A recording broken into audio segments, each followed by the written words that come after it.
전능하신 하나님 아버지, 4월 한 달도 예수 그리스도가 우리 삶의 이유가 되어 잘 살아낼 수 있도록 인도해 주신 거 감사합니다. 실록이 우거져 가는 곳마다 꽃향기로, 봄 향기로 가득한 5월 세 달을 허락하여 주시고, 그리스도의 향기로 가득한 하나님 전에서 첫 주 어린이 주일 예배로 드릴 수 있도록 인도하여 주심도 감사합니다. 누구든지 내 이름으로 어린아이 하나를 영접하면 곧 나를 영접한 것이라고 하신 주님의 말씀을 기억합니다. 하늘나라 보물 같은 아이들을 맡겨주셨는데 진리의 말씀으로 양육하지 못하고 우리 생각대로 가르치며 기를 때가 많았음을 고백하오니 용서하여 주옵소서. 이 땅의 모든 어린이들을 축복하사 속해 있는 가정과 교회, 학교에서 풍성한 사랑을 받게 하시고 건강한 몸과 마음으로 자라날 수 있도록 인도하여 주옵소서.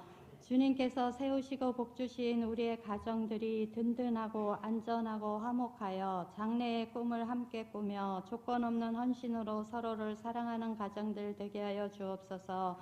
그래서 모든 아이들이 하나님이 주시는 비전을 갖게 하시고 청명하고 지혜로운 사람으로 자라 이 땅의 빛과 소금 되게 하여 주옵소서. 자녀는 부모의 거울이라고 하는데 부모된 우리들이 먼저 하나님을 경외하는 마음으로 맡겨주신 자녀들 말씀과 기도로 잘 양육할 수 있도록 인도하여 주옵소서. 역사를 주관하시는 하나님 아버지, 우리 대한민국을 불쌍히 여겨주시기를 원합니다. 민심은 갈라졌고 국정은 혼란에 빠진 총체적 위기에 있사오니 우리 대한민국에 참 좋은 지도자의 복을 허락하여 주옵소서. 6.3 대선에 하나님의 개입하심과 일하심을 보기를 원합니다. 하나님을 경외하고 성경의 진리를 존중하며 다음 세대와 대한민국을 거룩하게 세우는 하나님이 세우시는 참 좋은 대통령이 선출되게 하여 주옵소서. 6.3 대선은 대한민국의 자유와 정체성이 걸린 중대한 시간이오니 한국교회 모든 성도들이 깨어 기도하므로 국민들이 올바른 분별력을 갖고 선거 부정이 없는 공명정대한 선거가 치러지도록 인도하여 주옵소서.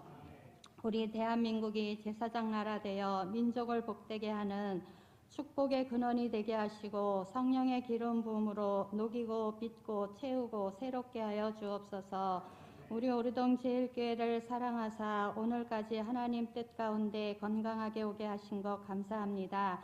하나님의 형상대로 창조된 우리 인간은 하나님의 창조 사역을 마치시고 보시기에 심히 좋았더라고 말씀하셨으며 우리는 하나님의 특별한 사명을 따라 선한 일 정직하게 열심히 행하며 살아가도록 지음받아 우리의 존재 가치를 확고하게 해주심에 감사를 드립니다.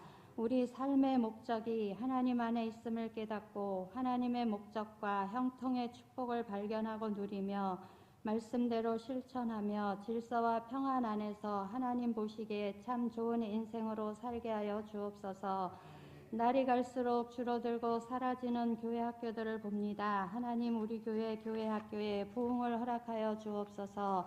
아동부로부터 청년에 이르기까지 주님께서 주시는 소망을 품게 하시고 각박해져가는 세상에서 그리스도인으로서의 사명을 지키며 교회의 든든한 일꾼으로 자랄 수 있도록 믿음과 지혜를 덧입혀 주옵소서. 주일학교를 섬기는 교역자, 부장, 교사들에게 사도 바울과 같은 열정과 영원 사랑하는 마음을 주셔서 디모데와 같이 충성스러운 제자들이 세워지게 하여 주옵소서. 우리는 때때로 멈춘 것 같은 삶을 살지만 하나님은 결코 멈추지 않으심을 믿습니다. 우리 안에 착한 일을 시작하신 분이 그 믿음을 자라게 하시고 결국은 아름답게 해주실 줄 믿사오니 늘 그 손길을 의지하고 우리에게 주신 2014 비전을 품고 달려갈 때 하나님이 일하시고 성취시켜 주실 줄 믿고 믿음으로 나아갈 수 있도록 인도하여 주옵소서. 우리가 움직이면 하나님께서 일하심을 우리는 이번 경로 전체를 통해 또 깨닫게 하신 것 감사합니다. 지역교회로서 이웃 어르신들을 기쁨으로 섬기며 작은 공간에서 많은 성도들이 질서 있게 움직이며 잘 감당할 수 있도록 인도해 주신 것 감사합니다. 이제 우리 교회 뜰을 밟고 가신 모든 이들이 주님의 사랑을 깨닫고 주님께로 돌아오는 역사들이 일어나게 하여 주옵소서. 보혈의 능력 의지하여 성찬에 참여하는 우리 모두에게 어둠의 세력은 떠나가고 육신의 질병은 회복되며 부활의 믿음으로 살아계신 주님을 증거하며 항상 기뻐하는 삶을 살게 하여 주옵소서.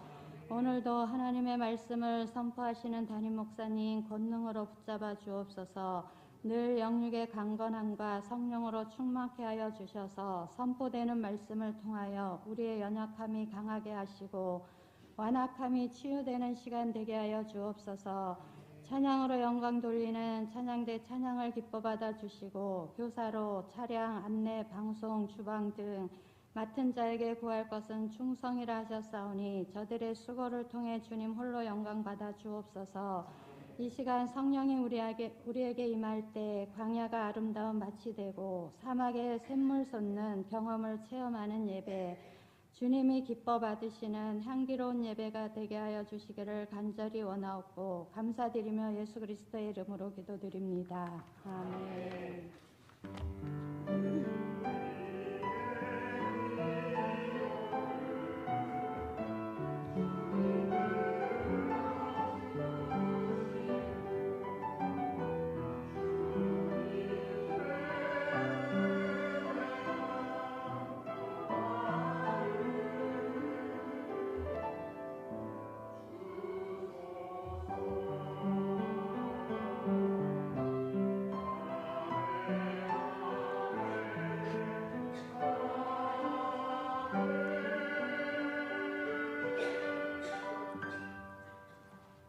이 시간 우리에게 주신 하나님의 말씀은 요한복음 21장 1절에서 14절까지 말씀입니다.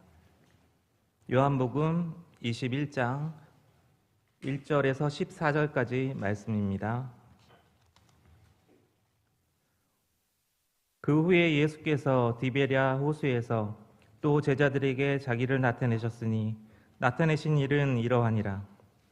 시몬 베드로와 디두모라 하는 도마와 갈릴리 가나 사람 나다나엘과 세베대의 아들들과 또 다른 제자 둘이 함께 있더니 시몬 베드로가 나는 물고기 잡으러 가노라 하니 그들이 우리도 함께 가겠다 하고 나가서 배에 올랐으나 그날 밤에 아무것도 잡지 못하였더니 날이 새어갈 때에 예수께서 바닷가에 서셨으나 제자들이 예수이신 줄 알지 못하는지라. 예수께서 이르시되 얘들아 너희에게 고기가 있느냐? 대답하되 없나이다. 이르시되 그물을 배 오른편에 던지라. 그리하면 잡으리라 하시니 이에 던졌더니 물고기가 많아 그물을 들 수 없더라. 예수께서 사랑하시는 그 제자가 베드로에게 이르되 주님이시라 하니 시몬 베드로가 벗고 있다가 주님이라 하는 말을 듣고 겉옷을 두른 후에 바다로 뛰어내리더라. 다른 제자들은 육지에서 거리가 불과 한 50칸쯤 되므로 작은 배를 타고 물고기 든 그물을 끌고 와서 육지에 올라보니 숯불이 있는데 그 위에 생선이 놓였고 떡도 있더라. 예수께서 이르시되 지금 잡은 생선을 좀 가져오라 하시니 시몬 베드로가 올라가서 그물을 육지에 끌어올리니 가득히 찬 그 물고기가 153마리라. 이같이 많으나 그물이 찢어지지 아니하였더라. 예수께서 이르시되 와서 조반을 먹으라 하시니 제자들이 주님이신 줄을 아는 고로 당신이 누구냐 감히 묻는 자가 없더라. 예수께서 가셔서 떡을 가져다가 그들에게 주시고 생선도 그와 같이 하시니라. 이것은 예수께서 죽은 자 가운데서 살아나신 후에 세 번째로 제자들에게 나타나신 것이다. 이는 하나님의 말씀입니다.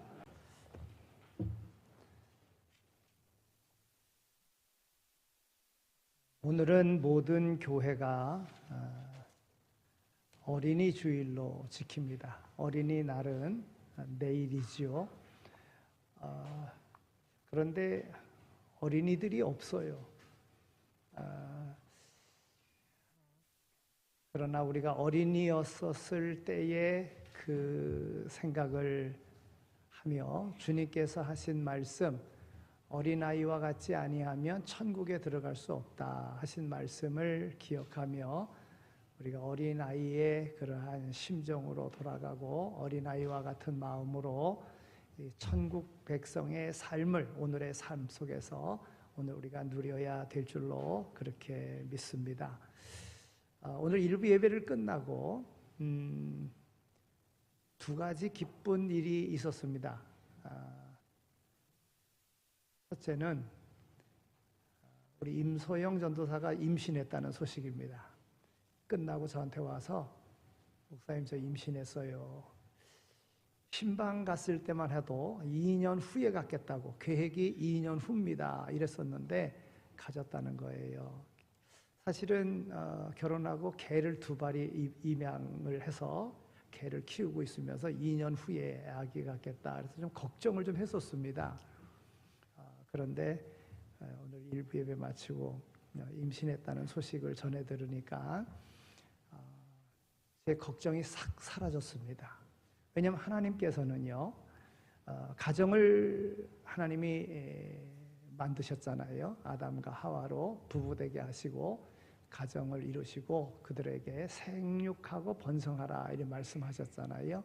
결혼하면 아이 낳게 되어져 있습니다. 이게 순리입니다. 그런데 하나님의 뜻을 인간의 생각으로 거역하는 거지요. 그 거역한 결과로요, 많은 사람들이 아기를 갖고자 해도 아기가 생기지 않는 집들이 너무 많이 있습니다. 지난번에 하다 신방 후에 많이 걱정하고 이렇게 가면 안 되는데 이랬는데 오늘 임신했다는 소식을 들으니까 얼마나 감사한지 이런 소식을 들었고요. 또 주일학교 교사를 했었는데 한참 지나서 교사로서 어머니와 같은 그런 마음으로 잘 양육해 주셔서 감사합니다. 그래서 어버이 주일에 교회 나올 수 없으니까 그 감사한 마음을 담아서 봉투에 이렇게 그 마음을 전해줬다고 기뻐서 정말 감사한 마음으로 저한테 소식을 전해줬어요. 그게 얼마나 감사한지 그런 감사한 마음을 일부 예배 끝나고 오늘 이 시간 그 사이에 경험하게 되었습니다. 여러분 오늘 우리의 삶은 모든 것이 순리대로 가야 됩니다. 즉 하나님의 말씀대로 가야 됩니다. 그것이 바른 삶인 것이지요. 내 생각대로 하면 더 잘 될 것 같지만 결코 그렇지 않습니다. 우리가 어린이 주일에 어린이가 없다고 한탄할 것이 아니라 우리가 어린이 주일에 무엇보다도 우리가 어린아이와 같은 마음으로 하나님의 뜻을 헤아려 살아가면 하나님께서 오늘 우리에게 내가 생각했던 것, 내가 이루려고 했던 것보다 더 넘치는 은혜의 복을 오늘 우리에게 주실 줄로 믿습니다. 생육하고 번성하라 그랬어요. 예수님께서는요, 땅끝까지 이르러 내 증인이 되라 그랬어요. 때를 얻든지 못 얻든지 복음을 전하라 그랬습니다. 여러분 우리가 현재 낳았던 아이들은 다 출가해서 독립해서 살고 있지만 그러나 오늘 우리가 아이를 낳아야 되는데 낳을 수 있는 길이 영적인 자녀를 낳을 수 있는 거라는 거예요. 그 아이를 낳아야 됩니다. 생육하고 번성하는 일을 해야 되는 거예요. 주님께서 우리에게 주신 명령이기도 합니다. 우리의 감당해야 될 사명이기도 한 겁니다. 난 애기 낳아서 다 키워서 다 출가시켰으니까 내가 해야 될 도리 다 했다. 이게 아니라 오늘 우리의 삶 속에서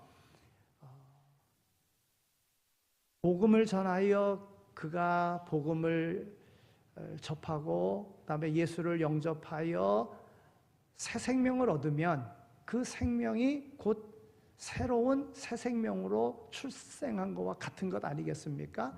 우리가 그 삶을 살아야 된다는 거예요.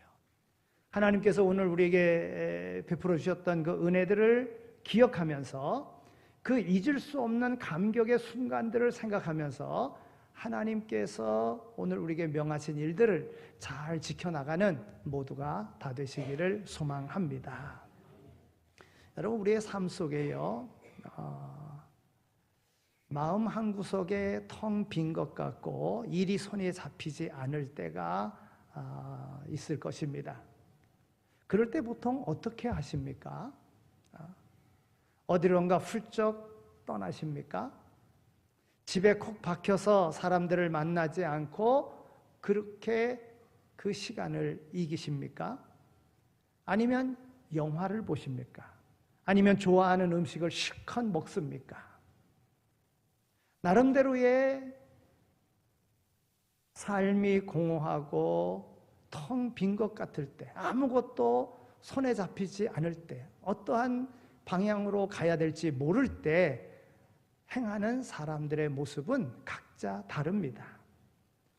예수님의 제자들을 보면 지난 3년간 예수님을 따라다니면서 그분의 사역을 지켜보고 사역의 현장에 나가 실습도 하고 훈련도 받았습니다. 그런데 갑자기 일어난 예수님의 십자가 죽으심과 그 다음에 부활의 사건이 모든 것을 근본적으로 다 바꾸어 놓았습니다.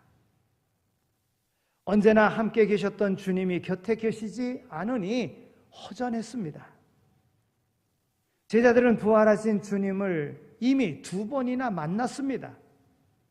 예수님은 그들에게 부활의 증인이 되라고 사명도 주셨습니다.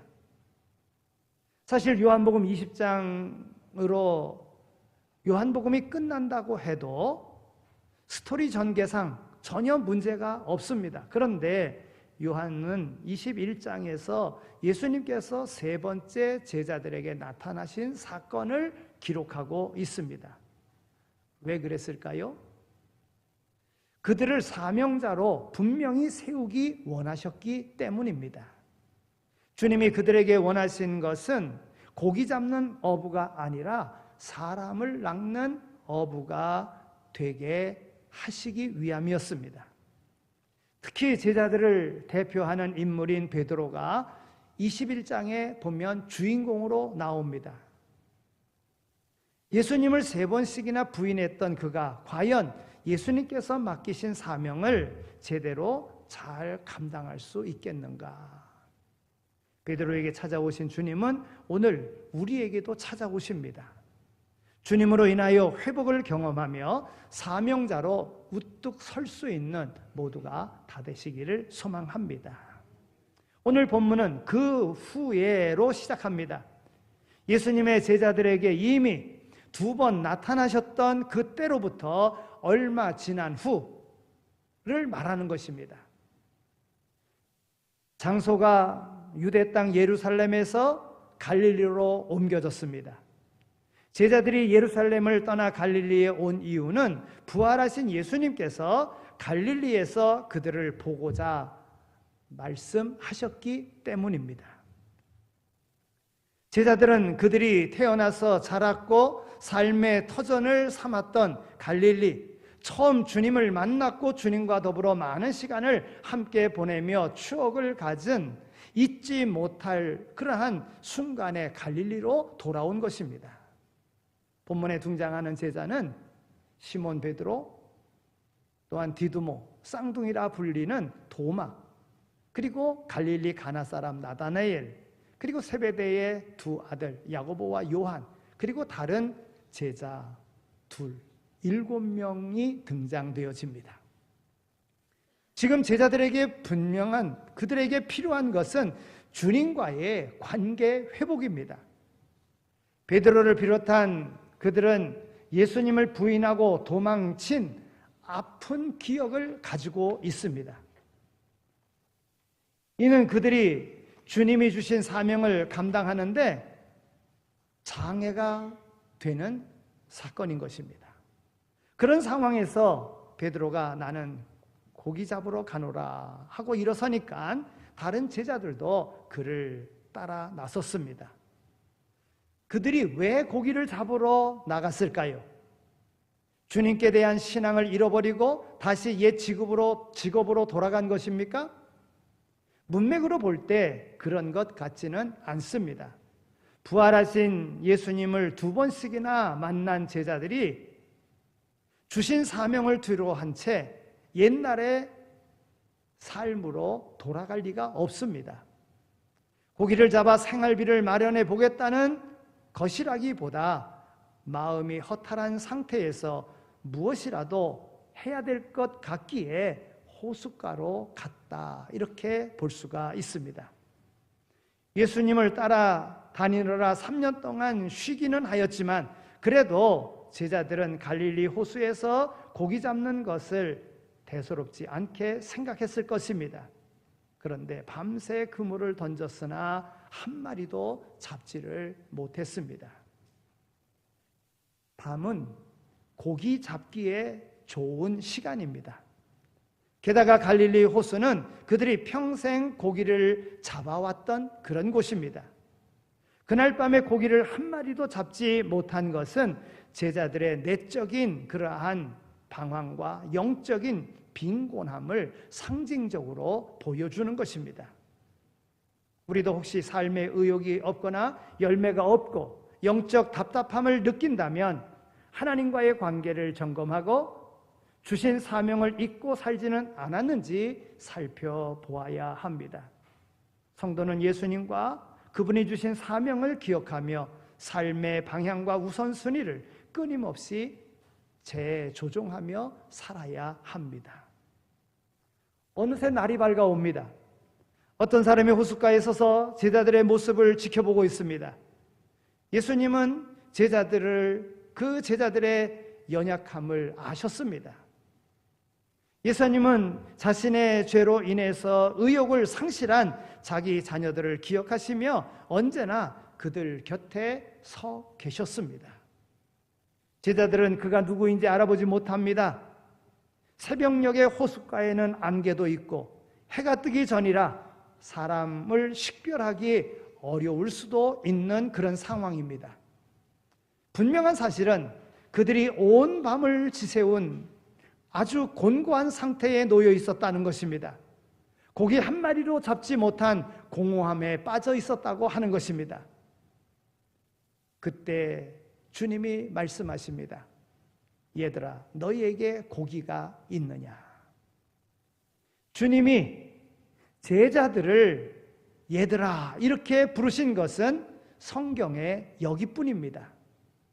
요한복음 16장 21절에 같은 단어를 쓰는데 그 단어는 아기라는 단어를 쓰십니다. 여자가 해산하게 되면 그 때가 이르렀으므로 근심하나 아기를 낳으면 세상에 사람 난 기쁨으로 말미암아 그 고통을 다시 기억하지 아니하느니라 할 때에 그 아기, 예수님이 지금 얘들아 하는 부르시는 단어와 같은 단어라고 하는 것입니다. 예수님은 자신이 떠난 후 제자들이 느끼게 될 슬픔과 자신의 부활로 인하여 제자들이 누리게 될 기쁨을 여자의 해산에 비유해서 말씀하고 있는 것입니다. 그러니까 본문에 있는 말씀은 요한복음 16장 21절 예언으로 말씀하신 출산을 비유로 예언하신 말씀의 응답이다, 이렇게 볼 수가 있는 것입니다. 예수님이 당하신 고통으로 제자들이 슬픔에 처하겠지만, 걱정에 처하겠지만 예수님이 부활하심으로 제자들은 직접 부활의 그 기쁨에 참여하는 자가 될 것이라 하는 것입니다. 예수님의 질문은 문자적으로 노를 전제로 던지는 부정 의문문으로 직역하면 너희들은 고기를 못 잡았지 하는 뜻으로 제자들로 하여금 자신들의 실패를 보게 하는 것이 바로 주님의 의도였습니다. 주님의 뜻과 상관없이 우리의 생각과 방식대로 일을 처리하려고 할 때 주님은 우리에게도 동일하게 물으십니다. 너희에게 있어서 너희가 무엇을 얻었느냐라고 물으십니다. 우리의 부족함과 실패를 깨닫게 하셔서 다시금 주님을 의지하게 만드시는 것입니다. 그때 예수님은 배 오른편에 그물을 던지라 말씀하십니다. 제자들이 그 말씀대로 그물을 던졌더니 고기가 많이 잡혀 그물을 들어 올릴 수 없을 정도가 되었습니다. 여기 들 수 없다, 이 단어는요 미완료 시제로 되어 있는데 제자들이 한동안 그물을 끌어올리다가 멈추고 있는 그 상태를 말하는 것입니다. 주님의 말씀은 고기를 잡는 데 있어서 장소가 중요한 것을 의미하지 않습니다. 제자들이 고기를 잡지 못한 이유는 고기가 없는 곳에 그물을 던졌기 때문이 아니라 주님이 없이 고기를 잡으려 했기 때문이라는 것입니다. 제자들이 고기를 많이 잡게 된 것은 그물을 던진 장소가 배 오른편이었기 때문이 아니라 주님의 말씀에 순종했기 때문이라고 하는 것입니다. 이때 예수님을 제일 먼저 알아본 사람이 예수님께서 사랑하시는 제자 바로 요한이었습니다. 요한복음에서 그는 예수님과 친밀한 교제를 나누며 그분의 뜻을 잘 알아차리는 인물로 그렇게 등장이 됩니다. 요한은 그물을 당기다가 문득 3년 전에 있었던 잊을 수 없는 사건을 떠올립니다. 누가복음 5장에 있는 말씀을 보면 베드로를 비롯한 어부들이 밤새 그물을 던지며 고기를 잡았는데 한 마리도 잡지 못했습니다. 밤이 새도록 고기를 잡았습니다. 육신은 피곤합니다. 잠시 눈을 붙이고 싶지만 그래도 아침에 그물을 씻고 있습니다. 다음에 다시 출항할 것을 준비하고 있는 것입니다.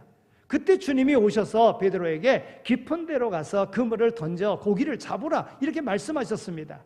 다시 배를 몰고 나가는 것이 내키지 않았지만 예수님의 말씀하시니 순종하여 배를 끌고 깊은 데로 가서 그물을 던졌습니다. 많은 고기를 잡았습니다. 잡힌 고기가 너무 많아서 옆에 있는 친구를 불러 그들로 하여금 양배에 실어 많은 고기를 잡아가지고 왔습니다.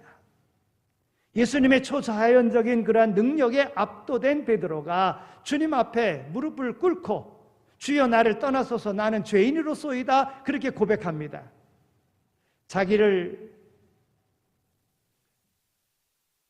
인정해 주지 않고 바닷가에서 잔뼈가 굵었는데 자기 생각대로가 아닌 이 젊은 예수님의 말씀에 순종하여 깊은 데 그물을 던져 많은 고기를 잡았던 자신의 고집을 내세우던 그 잘못을 깨달은 것이지요. 그래서 베드로는 고백하는 것입니다. 주여 나를 떠나소서 나는 죄인으로소이다. 불신앙적인 태도를 회개한 것입니다. 그때 주님은 이제후로는 내가 사람을 취하리리 하고 말씀하셨습니다. 베드로가 장차 사람을 낚는 어부가 될 것이라고 말씀하셨습니다. 이 사건을 계기로 베드로와 야고보, 요한은 배를 육지에 대고 잡은 모든 고기도 놔두고 예수님을 쫓았습니다. 자기들에게 말씀하신 분이 예수님임을 직감한 요한이 주시라 주님이시라 하고 외치자 다른 제자들도 일제히 호숫가에 서 계신 주님을 바라보았습니다. 그러자 베드로는 벗고 있던 옷을 걸쳐 입고 물로 뛰어들었습니다. 주님이 부활하신 새벽에 예수님의 시신이 없어졌다고 전하는 마리아의 말을 듣고 무덤을 향하여 열심히 달려가던 베드로가 이날 이 새벽에도 갈릴리 호숫가에 뛰어들어 주님을 향하여 열심히 헤엄쳐가는 모습을 봅니다. 배와 육지 사이의 그 거리가 50칸쯤 되었다. 성경은 기록하고 있습니다. 원어에 보면 200규빗이다 이렇게 이야기합니다. 그 환산에 보면 거리로 한 90m쯤 되는 그런 거리인 것입니다. 예수님께 헤엄쳐가는 것은 속죄의 몸부림이요 예수님을 향한 영혼의 갈망이라 말할 수 있습니다. 여종을 비롯한 사람들 앞에서 예수님을 3번이나 부인했던 끔찍한 실패의 기억은 베드로에게 무거운 짐이 되었을 것입니다. 예수님의 부활 이후에도 마음의 짐을 벗어 던지지 못했습니다. 예수님께 가까이 다가갈수록 그의 믿음은 점점 회복되고 있음을 보게 됩니다. 육지에 올라보니 예수님은 숯불을 피워놓고 제자들을 기다리고 계셨습니다. 밤새 그물을 던지느라 허기진 제자들을 위하여 친히 아침 식탁을 마련해 놓으신 것입니다. 부리의 생선이 있고 있었고 그 옆에는 빵도 놓여져 있었습니다. 여기 부리에 있던 이 생선은요, 헬라어로 옵살리온이라는 단어를 씁니다. 일반적으로 말리거나 절인 물고기를 말할 때 옵살리온이라는 단어를 씁니다. 그러니까 이것은 잡은 물고기가 아니라 예수님이 준비하신 물고기라는 것입니다. 예수님께서 지금 잡은 생선을 좀 가져오라고 말씀하십니다. 베드로가 배에 올라 그물을 육지에 끌어올리고 그 잡은 큰 고기 153마리, 그때 사용하는 너희가 잡은 생선을 좀 가져오라 했을 때에 이 단어는 익투스라고 하는 단어를 씁니다. 요한이 그저 많은 고기를 잡았거나 대략 100마리쯤 되었다 이렇게 기록할 수도 있을 것입니다. 그러나 153마리라고 했습니다. 여러분, 숫자를 구체적으로 언급한 것은 이 사실이 실제적으로 일어난 것이며, 요한이 요한복음을 쓸 당시에도 여전히 생생하게 기억하고 있음을 강조하기 위해서 숫자를 썼다, 이리 볼 수가 있습니다. 예수님의 말씀대로 행하고 예수님의 말씀대로 순종한 것이 사역의 열매를 풍성하게 거둘 수 있는 비결이라는 것입니다. 순종하는 자들은 자신들이 거둔 사역의 열매로 인하여 주님 앞에서 함께 기쁨을 누리게 되어지는 것입니다. 그러니까 오늘 우리에게 주어진 이 시간을 소중하게 생각하고 거기에 충실하게 되어지면 훗날 그에 따른 아름다운 열매를 오늘 우리에게 주신다는 것입니다. 예수님께서 말씀하십니다. 와서 조반을 먹으라. 초청은 밖에 나갔다가 집에 돌아온 자녀들을 위해서 정성껏 음식을 준비하고 아이들을 부르는 것을 연상시킵니다. 와서 조반을 먹으라. 어머니가 자녀들을 이렇게 들어왔을 때 와서 먹어라 이렇게 차려놓고 하듯이 지금 주님께서는 그렇게 아비의 마음으로 제자들을 지금 아침 식탁에 초대하고 있는 것입니다. 예수님께서 준비하신 것과 제자들이 방금 잡은 고기를 모아 함께 먹습니다. 여러분, 이것도 동역이라고 하는 것임을 우리는 알 수 있습니다. 그렇습니다. 하나님의 일은 함께하는 것입니다. 제자들은 자신들을 위해서 식탁을 예비하신 분이 누구신지 알기 위해서 물을 필요가 없었습니다. 이는 예수님이 말이나 얼굴로서 자신들에게 나타내 주셨기 때문이 아니라 제자들은 자신들에게 떡과 생선을 나눠주시는 모습 속에서 예전과 다름없이 신실하신 사랑과 자비를 느꼈기 때문에 주님이십니까? 물을 필요도 없는 것이고 다시 확인할 필요도 없는 것입니다. 밤새 아무것도 잡지 못하고 안타까움과 낙심 속에 있던 제자들에게 다시 나타나신 주님은 그들에게 평안과 기쁨을 주셨습니다. 이것이 바로 예수님이 없는 삶과 예수님과 함께하는 삶의 차이라고 하는 것입니다.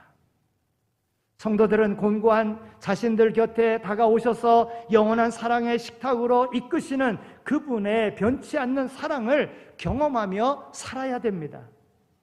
예수님께서 베세다 광야에 있던 무리들을 위하여 오병이어의 표적을 행하실 때에 배불리 먹은 무리들이 예수님을 왕으로 삼고자 소동을 벌였습니다. 그런데 지금 갈릴리 호숫가에서 나누는 이 식사 자리는 너무나도 조용했습니다. 아니, 말이 필요 없었습니다. 주님으로부터 흘러나오는 뜨거운 사랑이 아직도 싸늘한 아침 공기를 훈훈하게 데워줬기 때문에 그런 것입니다. 여러분, 우리가 믿는 신앙인의 삶이 자기를 드러내려고 떠버리지 않아도 됩니다. 그냥 주님의 사랑이 내 안에 있으면, 주님이 함께 있으면 그냥 삶 속에서 나타나게 되어져 있는 것입니다. 예수님은 오늘날도 모든 사역자들과 신자들의 영적인 그런 필요뿐만이 아니라 육적인 필요에 관심을 가지십니다. 조반을 먹으라고 하시는 것은 단순한 물질적인 공급뿐만이 아니라 교제를 함축해서 오늘 우리에게 말씀해 주고 있는 것입니다. 성경에서 함께하는 식사가 가지는 의미 중에 하나는 교제입니다. 교제. 그러니까 우리가 뭘 먹을 때에 뭔가 먹는 것에 초점이 아니라 먹는 것을 통해서 교제가 더 중요하다고 하는 거예요. 그 만남과 함께 나눈 말입니다.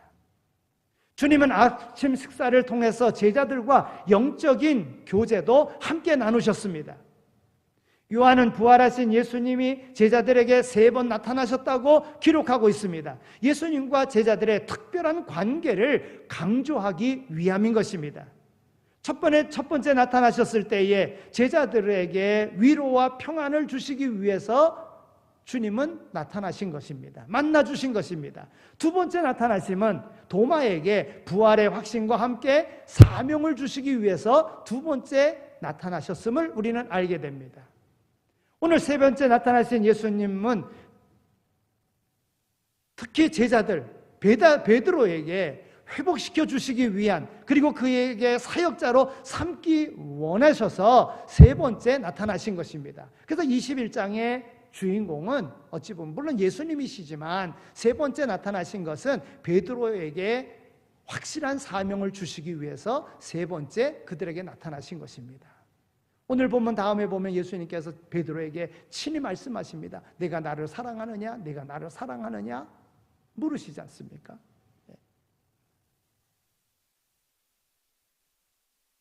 이제 말씀을 맺겠습니다. 우리가 사명자로 살아가려면 그러면 우리는 어떻게 해야 됩니까? 주님께서 오늘 우리의 삶에도 잊을 수 없는 사건을 주셨다는 것입니다. 주님께서 우리를 변함없이 사랑하고 계시다고 하는 거예요. 이것을 알아야 됩니다. 지금도 주님은 내가 낙심한 상태에 있든지 아니면 성공한 상태에 있든지 내 삶의 곤고한 상태에 있든지 주님은 나를 사랑하고 계시다고 하는 것을 우리는 기억하고 살아야 됩니다. 우리는 언제나 실패에 민감하지만 주님은 오늘의 회복에 더 관심을 기울이고 계시는 분이십니다. 우리들은 남의 과거를 들추거나 가십으로 만들기를 좋아하지만 주님은 오늘의 새 출발을 기뻐하시는 분이십니다. 주님은 오늘 우리의 초라한 모습 속에서도 신실했던 어제의 모습을 기억하고 오늘 우리에게 소망을 주시는 분이라는 것입니다. 물론 주님은 우리가 범한 죄를 모른 척하거나 죄를 미워하지 않으시지만 오늘 우리의 최선의 순간들을 잊지 아니하시고 오늘 우리에게 소망 주시기를 원하십니다. 주님은 배신의 고통에서 몸부림치는 베드로를 찾아오셨습니다. 주님의 사랑을 기억하는 것은 바로 주님이 누구신지를 아는 것을 뜻하는 거예요. 주님이 내게 지난날 어려웠을 때 내게 찾아오셔서 내게 함께 하셔서 내게 소망을 주시고 일어서게 하셨던 하나님은 오늘도 또 우리와 더불어 함께 하셔서 오늘 우리로 일어서게 하신다는 것입니다. 주님의 사랑을 기억해야 됩니다. 그런데 우리는 너무 쉽게 잊고 살아갈 때가 있습니다. 주님은 실패한 우리의 어리석음을 우리 주님은 섭섭하게 생각하지 아니하시고 우리를 만나기 위해서 오늘 우리의 삶의 현장으로 갈릴리 호숫가에 오셨듯이 오늘 우리의 삶의 현장으로 오신다는 것입니다. 이것을 잊으면 안 됩니다. 그러니까 어려운 일 당할 때 그때 주님을 기억하면 주님은 오늘 우리를 만나주시고 오늘 우리를 회복시켜 주실 줄로 믿습니다. 오늘 우리가 살아가면서 사명자로 살아가려면 말씀에 순종해야 합니다. 제자들이 밤새 그물을 열심히 던지느라 그러고 열심히 던졌지만 허탕을 쳤습니다. 지난 3년 동안 그물을 던지지 않아 고기 잡는 요령을 잃어버려서 허탕을 친 겁니까? 아니면 그 3년 동안에 갈릴리 바다에 고기들이 다 사라졌기 때문에 못 잡은 것입니까? 실패와 좌절의 순간에도 주님의 말씀대로 순종하는 것이 가장 복된 것임을 깨우쳐 주기 위해서 주님은 말씀하시고 그 말씀에 순종할 때에 많은 고기를 잡을 수 있게 되었던 것입니다. 밤새도록 고기 한 마리 건지지 못한 그물에 큰 고기가 153마리나 잡힌 이유가 무엇입니까? 여전히 그 제자들이요, 여전히 그 그물이요, 여전히 그 장소였습니다. 달라진 것은 주님의 말씀을 듣기 전에 그물을 던졌을 때에는 아무것도 얻은 것이 없었지만 바로 주님의 말씀에 순종하여 던졌더니 많이 잡을 수 있었다는 것입니다. 바로 주님의 말씀에 순종했느냐 아니면 자기 생각대로 했느냐의 차이인 것입니다. 주님과 동행하는 삶은 주님의 말씀을 듣는 것이고 말씀대로 순종하는 것입니다. 주님과 동행할 때 실패가 성공으로 바뀌고 좌절이 기쁨으로 바뀌게 됩니다. 그런데 주님의 말씀에 순종하려면 세상의 소리가 아닌 주님의 소리를 들어야 합니다. 주님의 소리에 담겨진 오늘 우리의 사명을 깨닫고 그 사명에 충실해야 합니다. 갈릴리 호숫가에서 제자들은 주님의 음성을 들었습니다. 그분의 사랑을 느꼈습니다. 그래서 주님을 위하여 살기로 다시 한번 결단하였습니다. 우리 또한 말씀을 통하여 각자를 향하신 하나님의 뜻을 깨달아야 합니다. 말씀에 담긴 약속을 붙들고 기도하고 말씀대로 순종할 때에 기적을 풍성하게 경험하는 아름다운 열매를 맺는 그런 성도의 삶이 될 줄로 믿습니다. 그러한 삶의 주인공이 다 되시기를 소망합니다. 이제는 우리 주 예수 그리스도의 은혜와 하나님 아버지의 극진하신 사랑하심과 성령님의 위로하시고 교통하심이 우리를 부르셔서 귀한 사명자 되게 하셨기에 우리에게 맡겨진 일 충성되이 잘 감당함으로 후회 없는 삶을 살기로 마음에 다짐하며 세상으로 나가는 이 자리에 참여한 모든 이들 머리머리 위에 삶의 터전 가운데 이제로 영원히 함께 하시길 간절히 축원하옵나이다. 아멘.